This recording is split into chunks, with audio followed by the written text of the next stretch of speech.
चलिए अब थ्योरी की बात कर लेते हैं और क्वेश्चन ही स्टार्ट कर देते हैं। जैसे बेसिक क्वेश्चन है, विद्युत द्विध्रुव आघूर्ण को परिभाषित करें, तो इसको ऐसे लिख सकते हैं, विद्युत द्विध्रुव के किसी एक आवेश का परिमाण तथा विद्युत द्विध्रुव की लंबाई के गुणनफल को विद्युत द्विध्रुव आघूर्ण कहते हैं। ये सभी जानते हैं परिभाषा।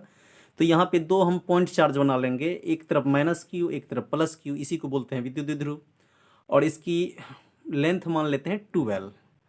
तो इसका डायरेक्शन होता है negative to positive, negative charge to positive charge. तो परिभाषा तो जानते हैं, तो विद्युत द्विध्रुव आघूर्ण बराबर परिभाषा में ही है किसी एक आवेश का परिमाण, तो यानी +-q का क्या चाहिए, मॉडुलस गुना 12। तो मॉडुलस का काम है पॉजिटिव बना देना नेगेटिव क्वांटिटी को, तो p बराबर इस तरह हो जाता है q गुना 12। और डिफरेंट राइटर में 12 के बदले में a भी रह सकता है, d भी रह सकता है, कोई दिक्कत नहीं। मैक्सिमम राइटर आपको ये लिखा है p बराबर q Guna 12 in the vector form. p एक वेक्टर क्वांटिटी है, 12 भी वेक्टर क्वांटिटी है। तो यही है आपका विद्युत द्विध्रुव आघूर्ण। और यदि इस विद्युत द्विध्रुव आघूर्ण भौतिक राशि की बात कर लिया जाए तो ये सदिश राशि है। यूनिट की बात कर लिया जाए तो इसका यूनिट होता है सही कूलम मीटर, और इसका एक और यूनिट होता है डीवाई, जो कि 1 डीवाई बराबर या डीवाई बराबर 1/3 गुना 10⁻⁻29 कूलम मीटर होते हैं। और डायमेंशन की बात करी जाए तो LAT या LIT यानी लाट या लीट बोल सकते हैं, बस बेसिक। तो ठीक है ना, आगे बढ़ते हैं फिर। चलिए अब नेक्स्ट क्वेश्चन की बात कर लेते हैं, विद्युत फ्लक्स को परिभाषित कीजिए।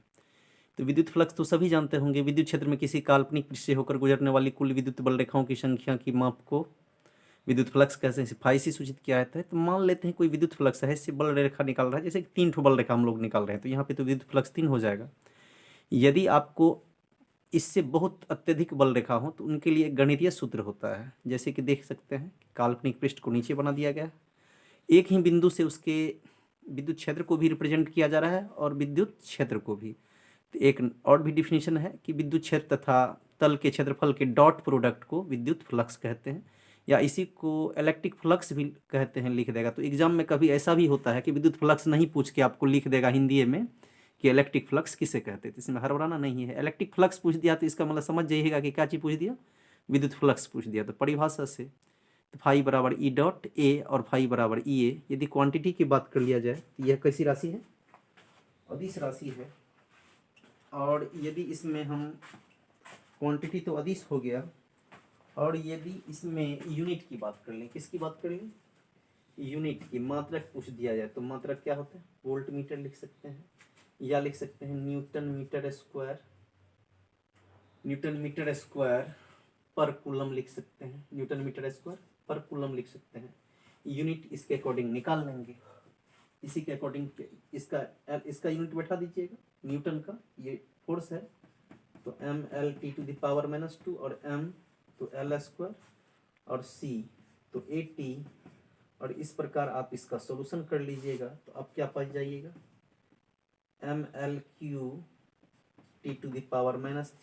A इनवर्स, यही इसका डायमेंशन हो जाएगा। क्या हो जाएगा, डायमेंशन, यही फाइनली हो जाएगा। ए के बदले में आई का भी प्रयोग कर सकते हैं, mL³ I इनवर्स।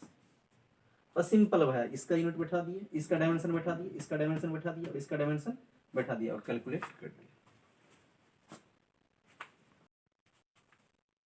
चलिए नेक्स्ट क्वेश्चन है कि गॉस के प्रमेय को लिखिए। तो गॉस के प्रमेय को लिखने तो गॉस के तो 2 प्रमेय है, या गॉस के नियम भी लिखा जा सकता है। गॉस के प्रमेय नहीं लिख के क्या लिख दिया जाएगा, नियम। और गॉस के 2 प्रमेय इजी है, एक है फर्स्ट थ्योरम और दूसरा सेकंड थ्योरम। तो इजी वे में मैं समझा देता हूं कि फर्स्ट थ्योरम कब लागू होता है, जब कोई आवेश किसी बंद पृष्ठ के अंदर स्थित होते हैं। और द्वितीय प्रमेय कब लागू होता है, जब कोई आवेश किसी बंद पृष्ठ के बाहर होते हैं। तो इसको आसानी से समझ लीजिए और इसमें प्रूव भी कर देते हैं। तो अब समझ लीजिए, फर्स्ट थ्योरम की बात कर लेते हैं हम लोग, फर्स्ट थ्योरम। तो गॉस का जो फर्स्ट थ्योरम है वो क्या है कि जब कोई आवेश, मैं बोल ही देता हूँ, लिख लीजिएगा आप लोग। फर्स्ट थ्योरम है, जब कोई आवेश किसी बंद पृष्ठ के अंदर स्थित होते हैं तो इनसे होकर गुजरने वाला कुल विद्युत फ्लक्स 1/ε0 गुना होता है। यही गॉस का प्रथम प्रमेय कहता है। मैं फिर से बोलता हूँ, जब कोई आवेश किसी बंद पृष्ठ के अंदर स्थित होते हैं तो इनसे होकर गुजरने वाला कुल विद्युत फ्लक्स आवेश का 1/ε0 गुना होता है। या लिख लीजिए, ये भी सही रहेगा। जब कोई आवेश किसी बंद पृष्ठ के अंदर स्थित होते हैं, अंदर स्थित होते हैं, तो इनसे होकर गुजरने वाला कुल विद्युत फ्लक्स, कुल विद्युत फ्लक्स आवेश का 1/ε0 गुना होता है। Very simple. इसको ऐसे हम फिगर भी ड्रॉ कर सकते हैं। तो फिगर आसान है ड्रॉ करना। यदि फिगर सोच लें, फिगर ड्रॉ करना है तो सपोज कीजिए कि यहाँ पर कोई, यही बना देता हूँ, ऐसे समझ लीजिए आप, यहाँ पे कोई चार्ज क्या है, प्लस क्यू है, डिस्टेंस आर मान लेते हैं, ये है आपका ई, और इसी पे किसको प्रेजेंट कर देते हैं, ए को, ये एंगल है थीटा, और ये चार्ज जो है एक गॉसियन सरफेस के इनसाइड में है। ये कहता है इसका इलेक्ट्रिक फ्लक्स जो होगा, यानी फाई जो होगा, किसका ε0 गुना होगा, चार्ज का, यानी Q गुना 1/ε0, दैट बिकम्स फाई बराबर Q बाई कितना, ε0। और किसी राइटर में तो ऐसा लिखा मिलेगा आपको, फाई बराबर, ये Q जो है टोटल चार्ज है, ऐसे भी रख सकते, समेशन ऑफ Q बाय ε0। ये जनरल है, ये 2 मार्क का पूछा जाएगा, 5 मार्क में आपको प्रूफिंग आ जाती है, कोई बात नहीं। अभी हम लोग शॉर्ट टाइपिंग चल रहे हैं। सेकेंड थ्योरम क्या है वो भी मैं लिख देता हूँ, सेकेंड थ्योरम समझ लीजिए। जब कोई आवेश किसी बंद पृष्ठ के बाहर स्थित होते हैं तो इनसे होकर गुजरने वाला कुल विद्युत फ्लक्स शून्य होता है। क्या होता है बाबू, शून्य होता है। तो ऐसे समझ लीजिए, सपोज कीजिए, इसकी बात ही कर लेते हैं, चार्ज कोई बाहर है, चार्ज कोई क्या है, बाहर है, यहाँ पे सपोज कीजिए Q है, तो ये क्लोज एरिया ये है, ये कहता है इनसे फाई का मान क्या होगा, 0 हो जाएगा, बाहर जो निकलेगा। बस यही है, इनको नोट कर लीजिए, नोट करना हो तो। चलिए नेक्स्ट क्वेश्चन की ओर बढ़ते हैं हम लोग। जैसे क्वेश्चन है, विद्युत क्षेत्र की परिभाषा लिखिए। तो विद्युत बल तथा धन परीक्षण आवेश के अनुपात को विद्युत क्षेत्र कहते हैं। इसे कैपिटल ई से सूचित किया जाता है। जानते हैं यदि धन परीक्षण आवेश Q0 हो, उस पर ई बल लगता हो, ई उसके कारण विद्युत क्षेत्र ई हो, और उस पर बल लगता है क्या चीज, एफ। तो अब जानते हैं कि ई बराबर होता है F/Q0, या ई बराबर वेक्टर फॉर्म भी डाल दिए। यह एक सदिश राशि है, मात्रक। विद्युत क्षेत्र का क्या होता है, न्यूटन पर कूलम या न्यूटन कूलम इनवर्स, या वोल्ट/मीटर या वोल्ट मीटर इनवर्स होता है। और बीमा भी उसी के अकॉर्डिंग लिख लेंगे हम लोग, mLT⁻³ I इनवर्स बॉक्स या A इनवर्स बॉक्स होती है। चुंबकीय क्षेत्र की परिभाषा, तो चुंबकीय क्षेत्र की परिभाषा लिख सकते हैं आप, बल तथा धन परीक्षण ध्रुव प्रबलता के अनुपात को चुंबकीय क्षेत्र कहते हैं। इसे बी से सूचित किया था, बी बराबर F/m0 या बी बराबर F/m0। यह कैसे राशि है, कैसी राशि है चुंबकीय क्षेत्र, तो सदिश राशि है। यूनिट की बात कर ले चुंबकीय क्षेत्र की, टेस्ला होती है, और बीमा उसी के अकॉर्डिंग से लिखते हैं, mL0 T⁻⁻² A इनवर्स या mL² इसकी बीमा लिख सकते हैं mL0 T⁻⁻² A इनवर्स या mL0 T⁻⁻² I इनवर्स होती है। बस ये मेरा प्रयास होता है कि आपको एग्ज़ाम का डर नहीं हो, आपके लिए एग्ज़ाम बहुत आसान हो जाए, इसलिए सब लिख भी रहा, मैं खुद आपके साथ प्रैक्टिस कर रहा हूँ ताकि आपको कोई प्रॉब्लम नहीं हो। बस बने रहिए, लिखते रहिए, बढ़ते हैं आगे। चलिए नेक्स्ट क्वेश्चन देख सकते हैं, चुंबकीय फ्लक्स को परिभाषित करें। तो चुंबकीय क्षेत्र में किसी काल्पनिक पृष्ठ से होकर गुजरने वाली कुल चुंबकीय क्षेत्र रेखाओं की संख्या को चुंबकीय फ्लक्स कह सकते हैं, या ऐसा भी रह सकता है कि कुल चुंबकीय क्षेत्र रेखाओं की संख्या की माप को चुंबकीय फ्लक्स कह सकते हैं, या नहीं तो ऐसे भी लिख सकते हैं, बी तथा ए के डॉट प्रोडक्ट को चुंबकीय फ्लक्स कहते हैं। इसमें कोई दिक्कत नहीं है। फाई बराबर B dot A D A cos theta. इसकी यदि यूनिट की बात कर लिया जाए, चुंबकीय फ्लक्स की यूनिट, तो यूनिट होता है इसका क्या चीज़, वेबर, या लिख सकते हैं WB। और वेबर बराबर होता क्या है, टेस्ला मीटर स्क्वायर। क्या होता है, टेस्ला मीटर स्क्वायर। इसी के अकॉर्डिंग इसको डायमेंशन भी बैठा सकते हैं, कोई दिक्कत नहीं। आगे बढ़ जाते हैं, या डायमेंशन निकाल भी सकते हैं कि बी का डायमेंशन लिख के और ए का डायमेंशन दे दीजिएगा, वो निकल जाएगा आपका। आगे लिख सकते हैं, जैसे कि आपसे प्रश्न पूछ जाएगा विद्युत क्षेत्र रेखा, विद्युत क्षेत्र, क्वेश्चन डाल देते हैं, विद्युत क्षेत्र रेखा को परिभाषित करें, परिभाषित कीजिए। तो विद्युत क्षेत्र रेखा को परिभाषित कैसे करेंगे, आंसर देख लीजिए, या मैं बोल देता हूँ समझ जाइएगा। विद्युत क्षेत्र का, विद्युत क्षेत्र में खींची गई वैसी काल्पनिक वक्ररेखा जिस पर स्वतंत्र धनावेश गति करता है,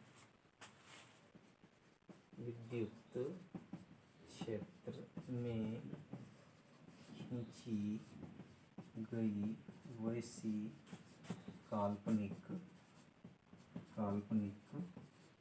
वक्र रेखाएं जिस पर स्वतंत्र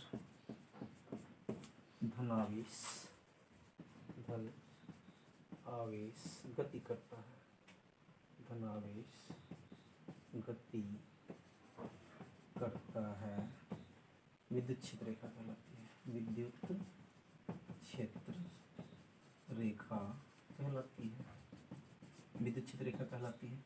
या नेक्स्ट क्वेश्चन ले सकते हैं आप, चुंबकीय क्षेत्र रेखा को परिभाषित कीजिए, चुंबकीय क्षेत्र रेखा को परिभाषित कीजिए। तो चुंबकीय क्षेत्र रेखा को परिभाषित कीजिए, क्या आंसर डाल सकते हैं, चुंबकीय क्षेत्र में, चुंबकीय क्षेत्र में खींची गई वैसी काल्पनिक वक्र रेखा जिस पर स्वतंत्र उत्तरी ध्रुव गमन करता है, चुंबकीय क्षेत्र रेखा कहलाती है, चुंबकीय